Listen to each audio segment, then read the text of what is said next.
Narmetta palm oil factory ప్రారంభమైతే ఈ ప్రాంత రైతాంగంతో పాటు ఉత్తర తెలంగాణకి ఇది వరప్రదాయంగా అవుతుందని వ్యవసాయ మార్కెటింగ్ శాఖ మంత్రి తుమ్మల నాగేశ్వరరావు తెలిపారు.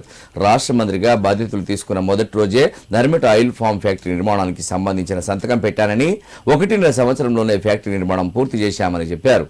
ఈ నెల చివరిలో గాని వచ్చే నెల మొదటి వారంలో గాని రాష్ట్ర ముఖ్యమంత్రి చేతుల మీదుగా ఆయిల్ ఫామ్ ఫ్యాక్టరీ ప్రారంభించేందుకు సన్నాహాలు చేయడం జరుగుతుందని మంత్రి చెప్పారు. రాష్ట్ర వ్యవసాయ మార్కెటింగ్ శాఖ మాత్యులు తుమ్మల నాగేశ్వరరావు రాష్ట్ర ఆయిల్ ఫెడ్ చైర్మన్ జంగా రాఘవరెడ్డితో కలిసి సిద్దిపేట జిల్లా నంగునూరు మండలం నర్మెటలో గల ఆయిల్ ఫామ్ ఫ్యాక్టరీని సందర్శించారు.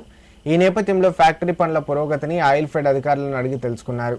అతి త్వరలో ఫ్యాక్టరీ ప్రారంభం చేయబోతున్నామని, పెండింగ్ పనులు త్వరితగతిన పూర్తి చేయాలని అధికారులకు ఆదేశాలు జారీ చేశారు.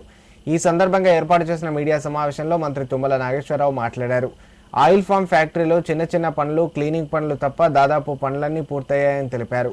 ఆయిల్ ఫామ్ పిప్పితో కూడిన వ్యర్థాలతో ఇక్కడే 4 మెగావాట్ల విద్యుత్ జనరేషన్ చేసే ప్లాంట్ కూడా పూర్తి దశలో ఉందన్నారు.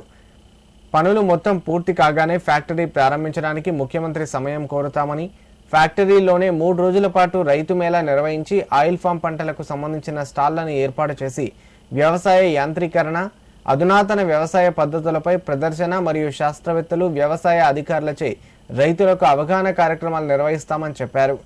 ముఖ్యమంత్రి ఆయిల్ ఫామ్ ఫ్యాక్టరీని ప్రారంభించడంతో పాటు ఆయిల్ రిఫైనరీ యూనిట్ కూడా నిర్మించడానికి శంకుస్థాపన చేయడం జరుగుతుందని పేర్కొన్నారు. కార్యక్రమంలో ఉద్యానవన శాఖ డైరెక్టర్, ఆయిల్ ఫెడ్ ఎండి యాస్మిన్ బాషా, ఫ్యాక్టరీ మేనేజర్ శ్రీకాంత్, జిల్లా ఉద్యానవన శాఖ అధికారి సువర్ణ, జిల్లా వ్యవసాయ అధికారి స్వరూపారాణి, జిల్లా మార్కెటింగ్ అధికారి నాగరాజు, ఆయిల్ ఫెడ్ అధికారులు పాల్గొన్నారు.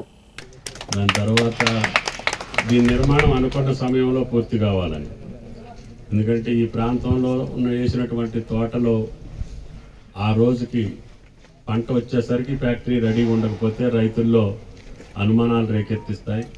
మనం ఈ పంటను ఎక్కడ అమ్ముకోవాలా, ఎట్లా అమ్ముకోవాలా, ఏంటి అనేటటువంటి అపోహలు ఉండొద్దు అని చెప్పి అడ్వాన్స్గానే మొదలుపెట్టి వితిన్ 1.5 ఇయర్లోనే నిర్మాణం పూర్తి చేసుకున్నాం. త్వరలోనే ముఖ్యమంత్రి గారితో ప్రారంభోత్సవం చేయాలనేది ఆయిల్ ఫెడ్ యొక్క ఆకాంక్ష.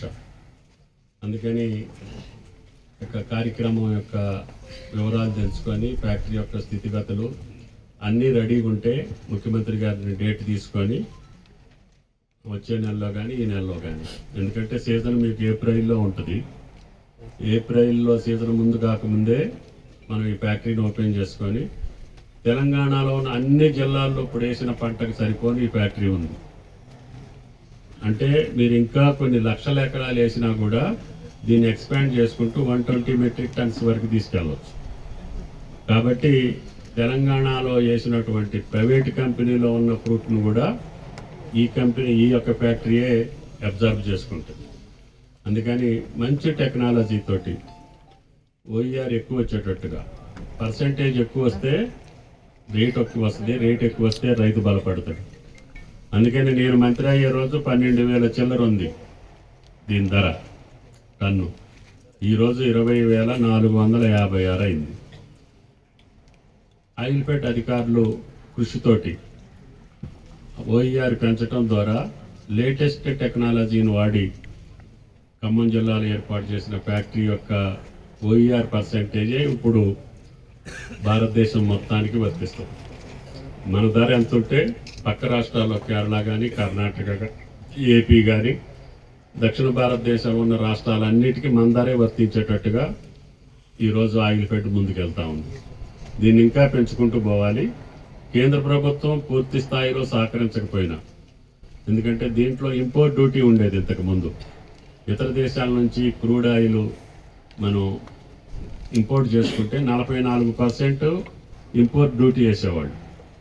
కానీ కేంద్ర ప్రభుత్వం దాన్ని జీరో చేయటం, దానివల్ల ఇతర దేశాల్లో నుంచి వచ్చేదానికి వల్ల మన రేటు పడిపోవటం జరిగింది. మేము ఒత్తిడి తీసుకొస్తున్నాం రాష్ట్ర ప్రభుత్వాల పక్షాన.